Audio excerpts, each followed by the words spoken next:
और सुना, उनको कुछ जब समझ में नहीं आया तो बड़े व्याकुल से हुए, जिज्ञासा से युक्त हो गए। तो उस समय आकाशवाणी हुई, तप तप तप षोडशम एकविंशम, 16वां अक्षर है त और 21वां अक्षर है प, आखिरी कचट तप में। तो तप तप की आवाज़ सुनाई दी, तो फिर मैंने तप किया, और जब दीर्घ काल तक तप किया तो प्रभु प्रसन्न हुए, हमारे सामने प्रकट हुए, और वर्णन है किस किस रूप में प्रकट हुए। और इतने प्रसन्न हुए मुझ पर, तो मेरा हाथ उन्होंने अपने हाथ में लिया। प्रिय प्रियम प्रीत मनाह करे स्पृशन, ये 18वां श्लोक। भगवान सामने आए, थोड़ा मुस्कराते हुए बोलते हैं, और बोलते हुए उन्होंने मेरा हाथ से छू दिया।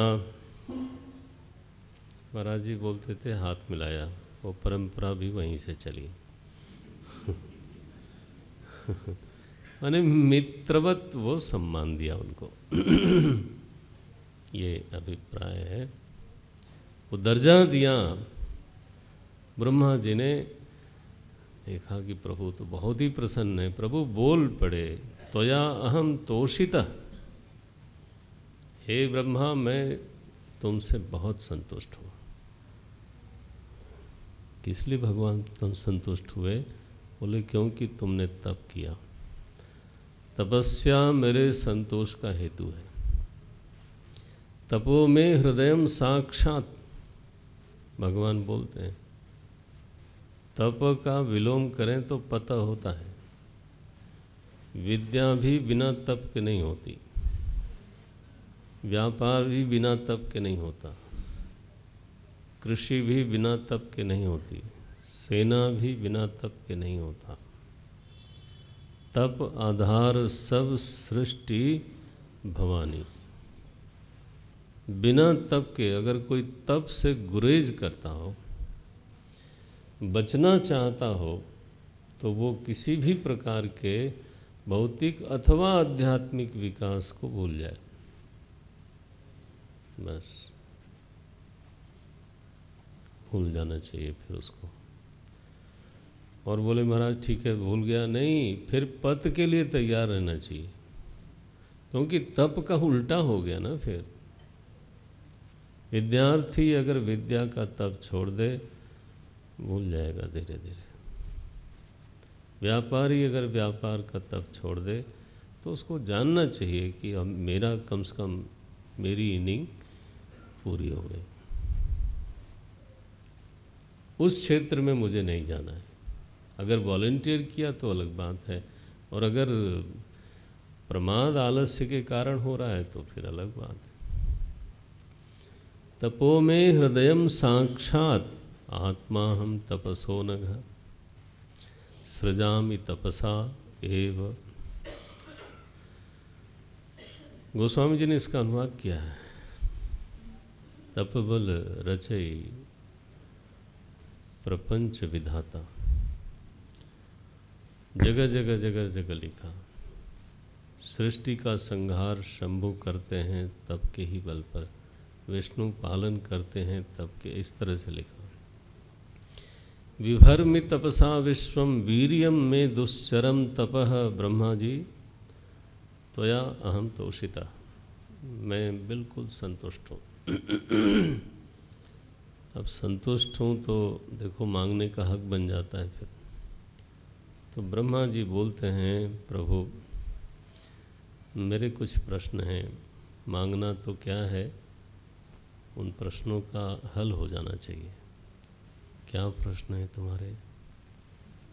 बोले पहले तो मैं आपके पर और अवर, निष्प्रपंच और सप्रपंच, दोनों रूपों को जानूं।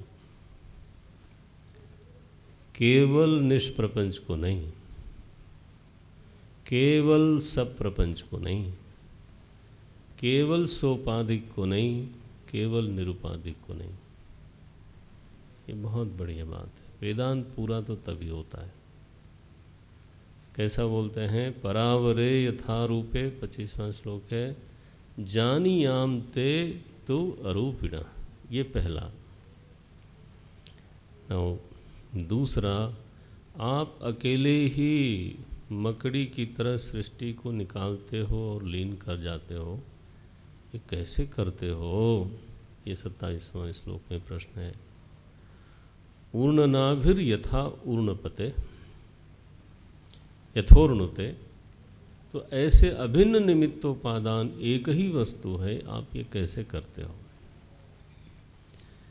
28वें श्लोक में प्रश्न है कि महाराज कृपा करना जरा, आपकी आज्ञा से मैं सृष्टि करने जा रहा हूँ।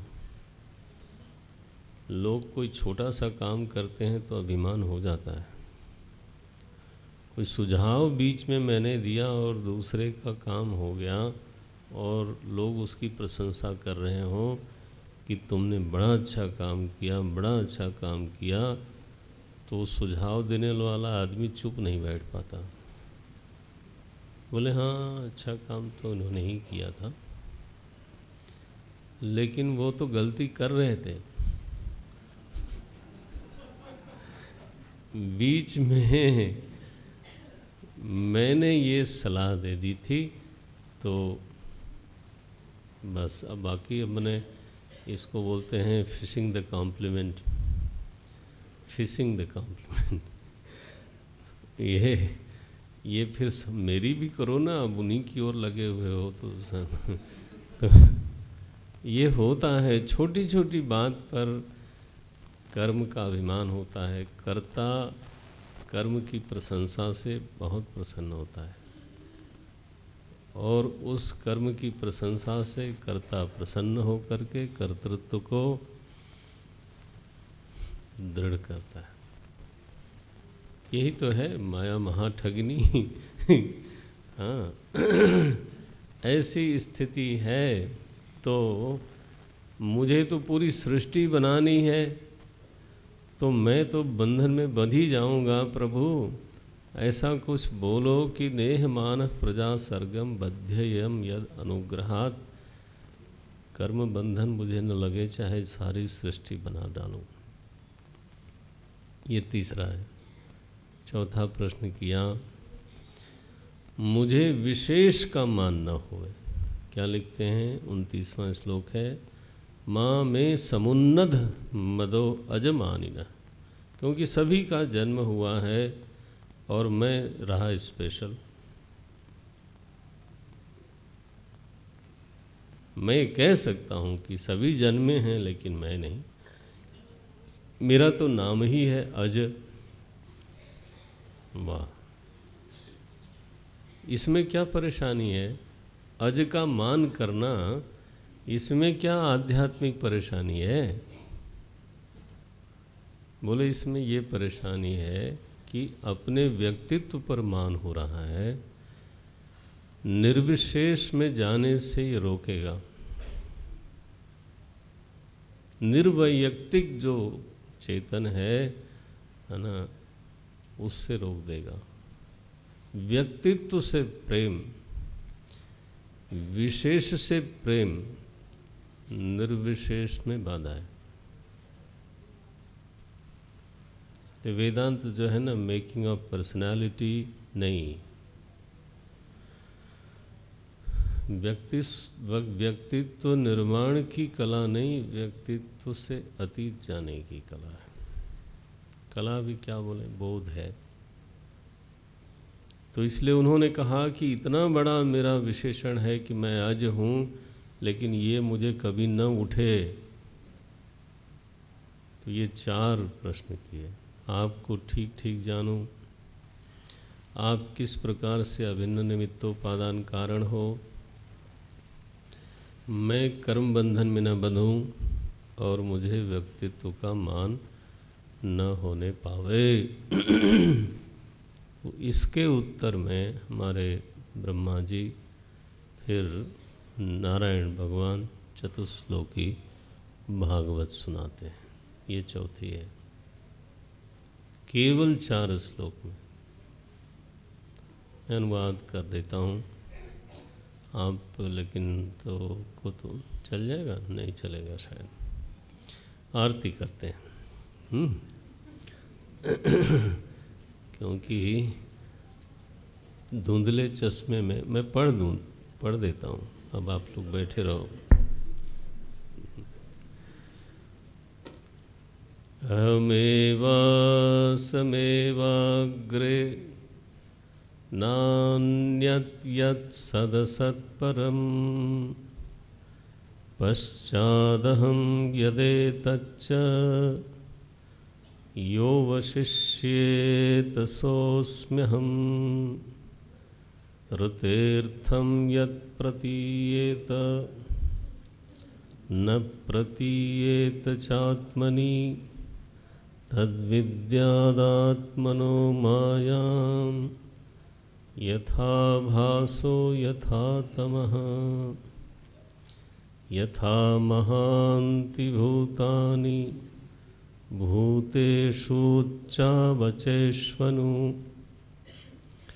प्रविष्टान्यप्रविष्टानि तथा तेषु न तेष्वहम्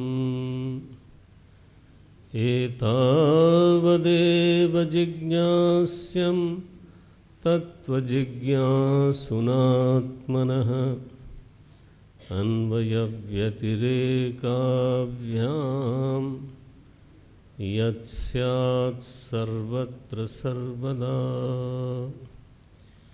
एतन्मतं समातिष्ठ परमेण समाधिना भवान् कल्पविकल्पेषु न विमुह्यति कर्हिचित्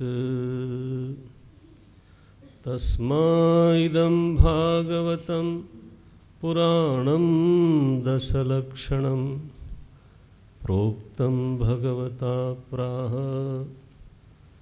प्रीतः पुत्राय भूतकृत। आरती करें। ओम ओम।